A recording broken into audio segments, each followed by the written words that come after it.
pulso económico del lunes, que como siempre, pues arrancamos echando la vista atrás a ver qué tal le ha ido al IBEX 35, nuestro índice bursátil. 0,17% de alzas, o sea, una sesión positiva, no mucho.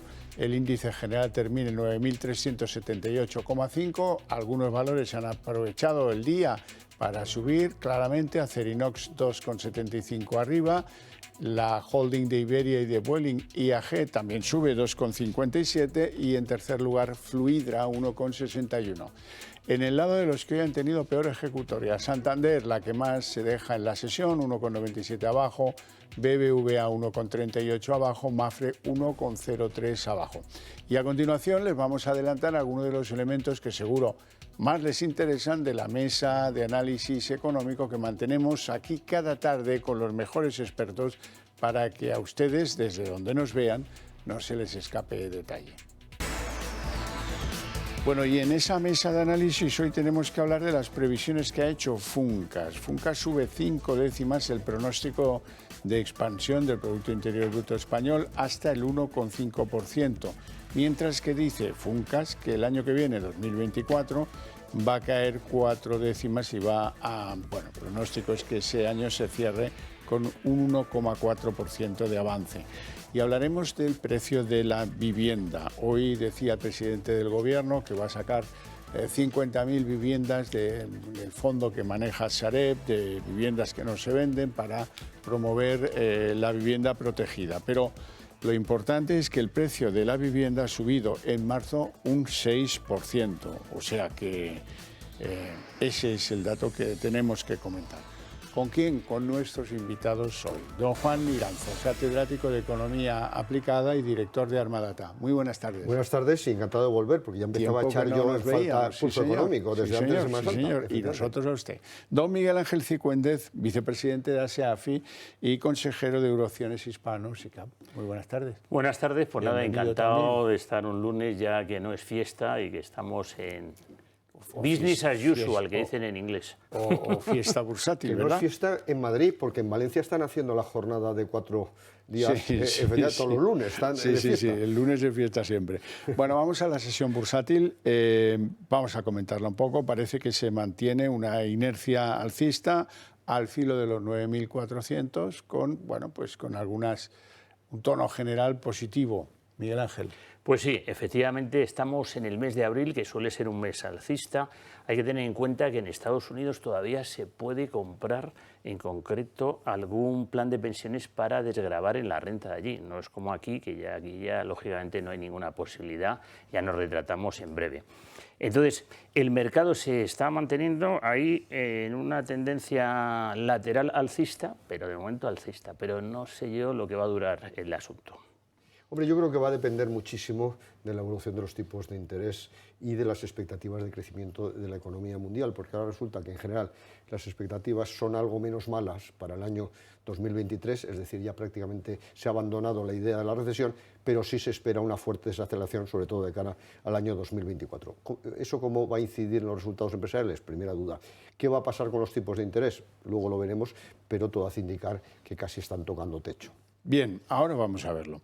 Las subidas de los tipos del Banco Central Europeo aún no han terminado. Los halcones quieren que hasta julio esto siga subiendo. Los depósitos, dice Bloomberg, que van a llegar en julio al 3,75%. Profesor Iranzo. Bueno, pues efectivamente, aquí la duda es si seguir subiendo los tipos de interés con una, en cualquier caso, desaceleración importante de la economía, porque en cualquier caso se va a crecer mucho menos que en el año 2022, o seguir luchando contra la inflación, no tanto ya contra el IPC general, sino contra la subyacente. Pero evidentemente en Estados Unidos ha sido la mejor cifra de los últimos 2 años y por tanto la FED ya no va a tocar los tipos y ahora la duda es si el Banco Central Europeo va a subir dentro de 15 días un cuarto o no. Yo incluso me atrevo a decir que no. Que no, ¿eh? Cicuéndez. Yo coincido, pienso que no va a subir la FED y en cuanto a el Banco Central Europeo, yo creo que hizo esa machada de subir 50 puntos básicos. Entonces, bueno, pues sí, parece ser que hay ciertas voces que dicen que van a seguir subiendo y es posible que suban 25 puntos básicos, pero dudo yo que vayan a subir mucho más. Sigo con usted, entonces, vamos a ver, ¿qué van a hacer en el Banco Central Europeo? ¿25 o 50? Ahí están divididos los analistas. Pues yo apuesto por 25, 50 me parecería en este momento una barbaridad. Hombre, 25 sería lo máximo, se situaría en el 3,75 precisamente. Yo creo que ya fue un error subir precisamente medio punto, fue una machada, porque hay que recordar que la política económica lo que pretende es desacelerar la actividad económica, sobre todo la demanda de consumo, y eso ya está conseguido. Por tanto, mayores subidas no va a tener efecto. Sin embargo, puede tener efectos sobre la inversión y especialmente sobre la crisis bancaria, que es una sombra que sigue latiendo, que sigue sobre la economía mundial. Veo que ha vuelto usted piadoso y que no ha querido entrar en los motivos por los que el consumo se ha frenado, ¿verdad? Que son bastante de carácter natural, ¿no? Natural, pero también incentivados por el encarecimiento del crédito al consumo. Sí, sí. Hay que recordar que la mitad del consumo, más o menos, se financia a crédito. Los bienes duraderos, los viajes, los automóviles, etcétera, etcétera. Mire, es que yo estoy viendo los gráficos en tiempo real y veo que el bono alemán a un año, no a 10 años, a un año está en 3,20, ha cerrado hoy.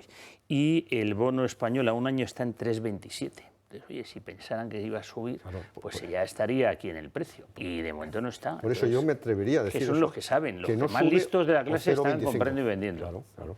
Bueno, vamos con la bolsa española. Hoy, curiosamente, Santander y BBVA lideran las caídas, las pérdidas en el mercado español. O sea que son los líderes del sector llamado sector de lo que se pinta en rojo. ¿Por qué?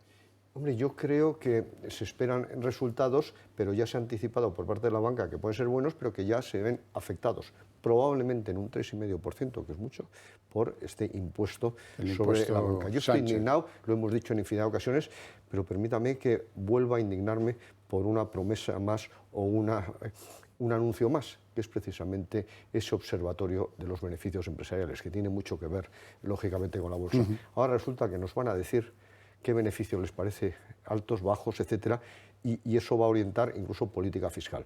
Eso evidentemente significa inseguridad jurídica y eso también penaliza a algunos sectores en banca, en la bolsa, muy especialmente a la banca. Y luego, por otro lado, esa inseguridad jurídica, claro, estamos hablando del IBEX, pero ¿sabe lo que ha bajado hoy mucho en bolsa? Las OCIMIs, por la nueva ley de la vivienda, lógicamente. Lógicamente, todo tiene su efecto, naturalmente que sí.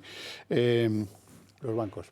Pues mire, por ejemplo, estoy viendo ahora mismo BBVA, ha dado un dividendo de 0,31, quiero recordar de memoria, y sin embargo ha roto sus máximos previos. Entonces es que ha subido una barbaridad y después de la crisis con Su VS... tesis es que son demasiado caros en estos momentos y es lógico que bajen. Sí, sí, hombre, tan hipercaros no están, pero desde luego no están baratos. Oye, ya yo creo que una corrección, el viernes tuvimos la corrección de las eléctricas, hoy le tocaba a los bancos. Bueno, vamos a ver una cosa. Los bancos españoles están a punto de empezar a presentar sus cuentas públicas, a punto de hacernos llegar cuáles han sido sus resultados del primer trimestre del año. ¿Qué esperan ustedes? ¿Que rompan tendencia al alza? ¿Está el impuesto? Claro, efectivamente, el día 20, es decir, el próximo jueves, abre precisamente la presentación de resultados Bankinter y lo acaba el día 5 de mayo Caixa. El día 25 es importante para muchos de nuestros televidentes porque es Santander y sé que muchos son accionistas. De tal manera que puede producirse ese punto de inflexión, básicamente porque evidentemente hay un impuesto sobre los beneficios, por tanto sobre los dividendos. Es que hay que recordar que este impuesto sobre la banca no penaliza solo a la banca, penaliza a los clientes y a los propietarios, que somos muchísimos, los accionistas. Por tanto, eso creo que puede romper esa tendencia alcista. Es verdad que la morosidad no se ha disparado, eso es una buena noticia, y el escenario de tipos de interés les ha favorecido, pero también es verdad que existe la sombra de si la crisis bancaria se ha acabado ya o sigue latente. Don Miguel Ángel Cigüeñez. El sector, desde luego, ha mostrado fortaleza. Solo hay que ver, como decía antes, cómo el BBVA ha roto al alza, pero no solo el BBVA, sino en general todos los bancos. Y yo creo que los resultados van a ser mejor de lo esperado. Otra cosa es que puedan seguir rompiendo las resistencias donde se hallan. Ya ahí, ante eso, tengo ciertas dudas, porque posiblemente el mes de abril sea un mes de cierto techo. Hemos subido mucho en el Eurostock, en el IBEX. Entonces ya sabe aquello de sell in May and go away, venda en mayo y márchese de la bolsa un ratito para luego volver en octubre. No digo que haya que hacerlo este año, pero hay que vigilarlo. Bueno, vamos con las previsiones macro. Funcas ha sacado las suyas, dice que amplía el futurible de lo que va a ser el Producto Interior Bruto este año hasta el 1,5, esto es 5 décimas más. En cambio, esas mismas 4 décimas se las resta a lo que vaya a pasar el año que viene, en coincidencia con lo que se explicaba anteriormente. Efectivamente. En primer lugar, prácticamente ha copiado al Fondo Monetario Internacional, porque esas son las previsiones de la semana pasada del Fondo Monetario Internacional. Y entonces lo que es reconocer que casi con toda seguridad no va a haber recesión durante el primer semestre. Durante el segundo semestre del año sí que se esperaba un despegue debido sobre todo a las magníficas expectativas turísticas que ya en gran medida se han ido anticipando durante las vacaciones de Semana Santa y por tanto lo ha revisado del 1 al 1,5. Yo creo que es excesivo, 1, 2, 1, 3, si bien es verdad que discutir décimas es una cosa bastante absurda. Pero lo enormemente preocupante es que la economía española no despunta, no se lanza, sino que el año que viene crece menos, se desacelera el crecimiento al 1,4. Es decir, se estanca en un lento crecimiento que con la nueva reforma laboral, que lo que ha hecho es aumentar el crecimiento necesario del PIB para generar empleo, pues no va a generar empleo o va a destruir. De tal manera que las expectativas en cualquier caso son bastante poco halagüeñas. Y en cualquier caso, lo que es obvio es que no se van a cumplir las expectativas del Gobierno, que sigue ahí empecinada con ese 2,4. Usted que siempre, bueno, muchas veces nos ha hecho ver aquí, es que los datos españoles no han alcanzado todavía lo del 2019 previo a la pandemia.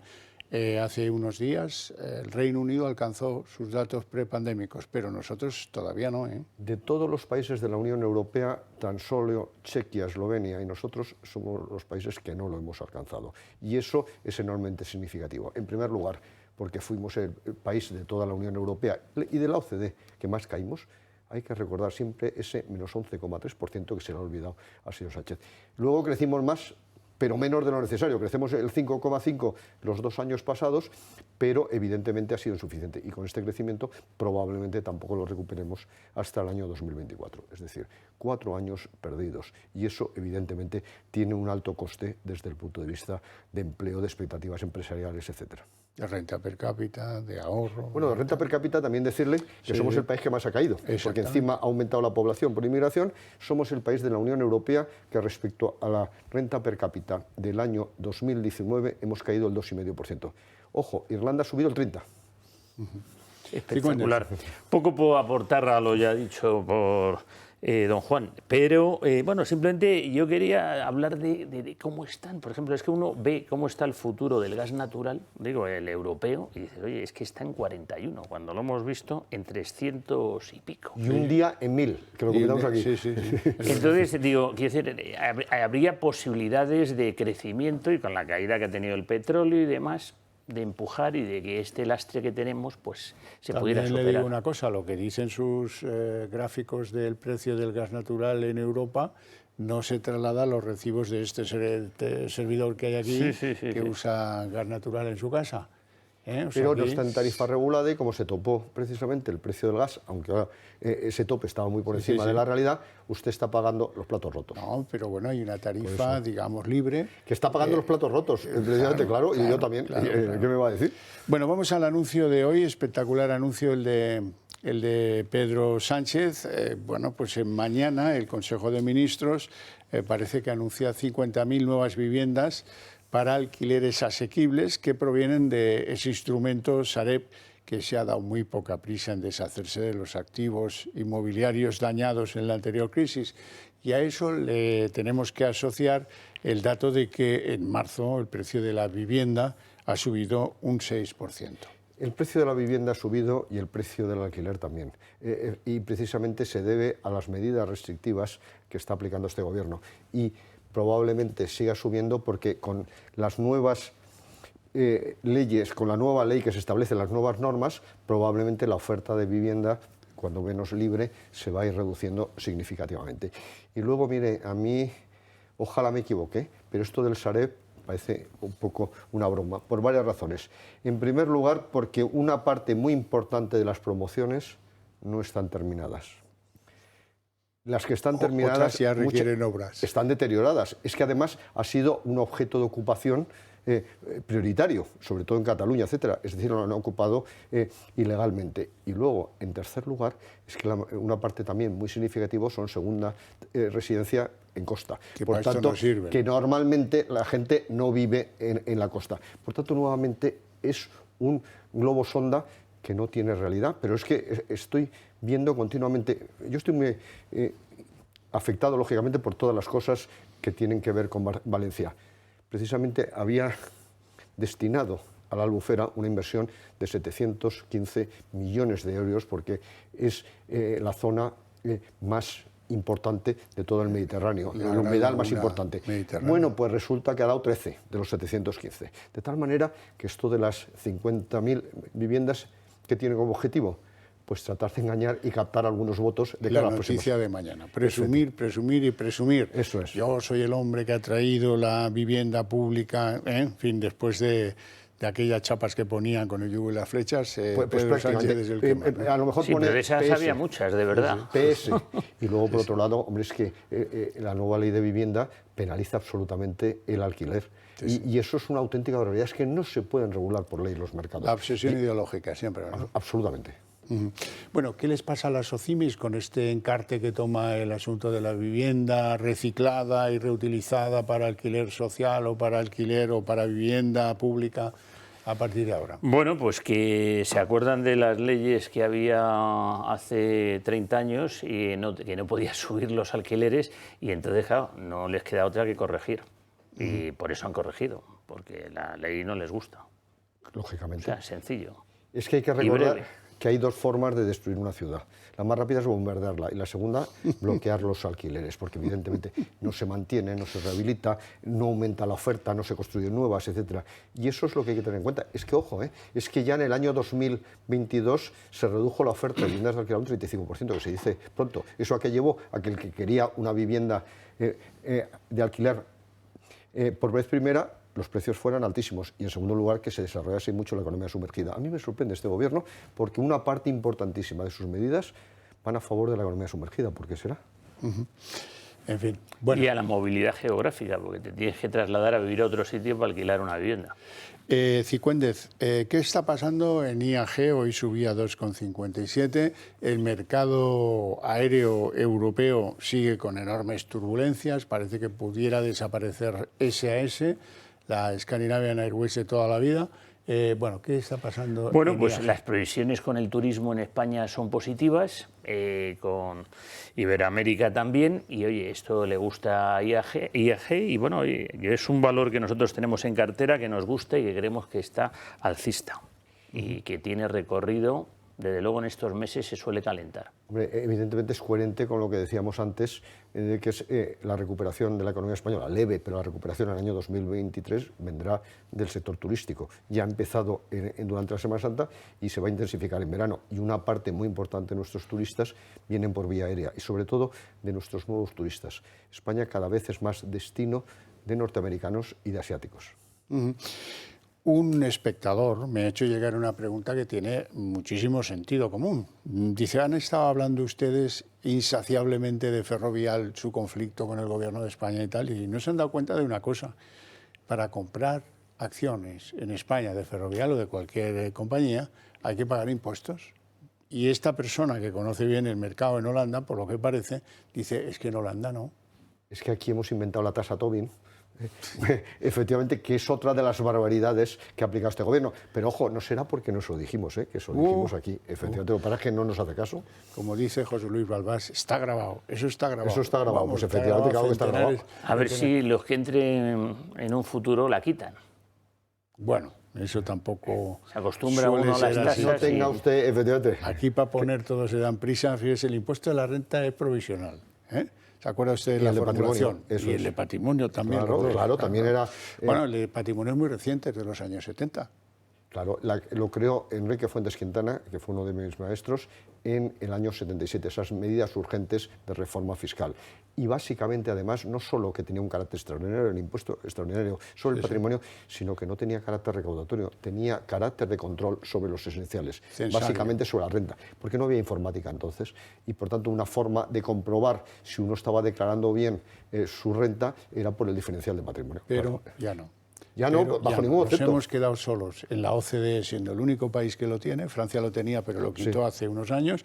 Y además esto recauda muy poco dinero, recauda apenas y por si nos parecía millones. poco, por sorpresa, con carácter retroactivo se ha creado el impuesto extraordinario y solidario temporal y solidario sobre grandes fortunas, que es otra falacia intolerable. Estupenda. Sí, sí. Bueno, hoy tenemos que hablar de energía porque... por dos razones. Mientras Alemania decidía que fue la mayor potencia europea en parque nuclear, decía alto, se acabó, y firmaba el día en el que van a morir sus últimas plantas nucleares. Al mismo tiempo, Finlandia, que no es que sea un país menos preocupado que Alemania por el medio ambiente, abría con gran pompa una central nuclear nueva que contiene el mayor reactor nuclear de Europa. ¿Y cómo lo formulaban en Finlandia? Es que es necesario tener autonomía, autosuficiencia energética. Esa es la razón. Esta planta se discutió mucho en Finlandia, lleva 18 años en obras y al final hace 2 años dijeron esto ya, pero inmediatamente, y ahora hoy se ha puesto en marcha. Que mire, que eso hace que su rentabilidad potencial se haya reducido, porque evidentemente los costes intercalarios, los intereses, etcétera, de una inversión que se podía haber hecho en 6-7 años y ha tardado 18 años, con enormes modificaciones. Pero en cualquier caso, hoy se ha puesto en marcha un reactor de 1.600 megavatios, que es una barbaridad. Es verdad que se hablaba de construir 30% de lo que necesita el país en su total. Eso es, 30%, y para que se hagan ustedes una idea, nuestras centrales más grandes tienen 930 megavatios. Por tanto, es sensiblemente superior. ¿Y eso qué significa? Una apuesta por la energía limpia. Porque si estamos hablando de luchar contra el CO2, que también habría que discutirlo, esta energía no emite CO2. Pero es que además, es una energía muy poco sensible a la variación de los precios de las materias primas, que suelen ser los más volátiles. Precisamente, cuando hice la tesis doctoral, ahora habrá cambiado un poquito, pero si se duplicaba el precio del uranio, el coste final sobre el kilovatio hora tan solo era un 3,5%. En el caso de una central térmica, del 70%. Y en el caso de Alemania, es un populismo barato, irresponsable e irreflexible, porque si estamos pensando en el medio ambiente, paramos por razones populistas y por ese acuerdo con los verdes, la central nuclear, y lo sustituimos por carbón, efectivamente, y quemamos carbón, que es el paradigma de la solución energética. Yo creo que esto es una barbaridad que habrá que reflexionar. Lo que sucede es que cuando se para una planta, luego va a ser muy difícil volverla a poner en marcha, y eso debía servir de reflexión para nuestro país. Nuestras centrales nucleares se pueden empezar a cerrar en el año 25. Son centrales que están amortizadas, que con mínimas reinversiones pueden prolongar su vida útil unos 20-25 años. De tal manera que eso que implica que como la mayor parte del coste del kilovatio hora de origen nuclear del orden del 60-70% es el coste de la inversión, esas centrales nucleares van a producir una energía muy barata y además con un grado de autonomía muy importante, porque además, ojo, es que este gobierno ha prohibido explotar el uranio que tenemos, pero eso también habrá que cambiarlo, ¿no? Algún día. A mí me ha gustado mucho como lo plantean en Finlandia, porque no es una cuestión de más eficiencia, no es una cuestión de tal, es una cuestión de que la independencia es lo único que nos garantiza en el futuro no tener que comprarle a Rusia gas o no tener que comprarle petróleo a alguien que pues le está haciendo la guerra a un aliado. Cicuéndez, déjame que le pregunte a propósito de qué es lo que pasa con Acerinox, que parece que vendan un producto nuevo, una materia absolutamente rara. No, nuevo no. Venden acero. Va a dar dividendo no en mucho tiempo y ha rebotado en la zona donde estaba en soporte y están entrando manos fuertes comprando. Con lo cual es un valor que a mí me gusta y que tenemos en cartera. Llevamos como 2 semanas con Acerinox rompiendo la pana. Rompiendo la pana y bueno, pues yo creo que todavía no se llega tarde, ¿eh? Eso sí, objetivo, zona de 10,35, esos entornos. Y desde ahí, y a lo mejor desde ahí resta el dividendo, veremos a ver, no lo sé. Sí, VS es uno de los valores que lleva recomendando compra desde hace unos días y evidentemente es un valor atractivo porque si no se hunde la economía, pues la demanda precisamente de acero inoxidable, pues seguirá creciendo. Pero en cualquier caso hay que tener presente que tiene un techo, como muy bien ha dicho don Miguel Ángel.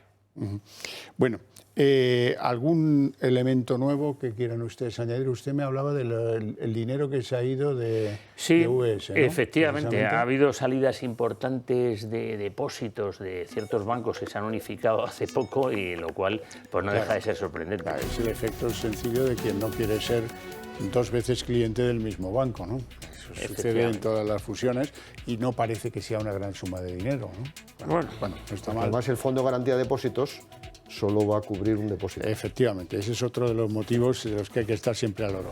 No tenemos tiempo para más, lo dejamos aquí con mi agradecimiento a ustedes dos por su opinión y su presencia en el programa, a ustedes por su paciencia e interés, pero para ustedes tengo premio. A la vuelta de publicidad abrimos la redacción abierta con todo lo que nos trae la política.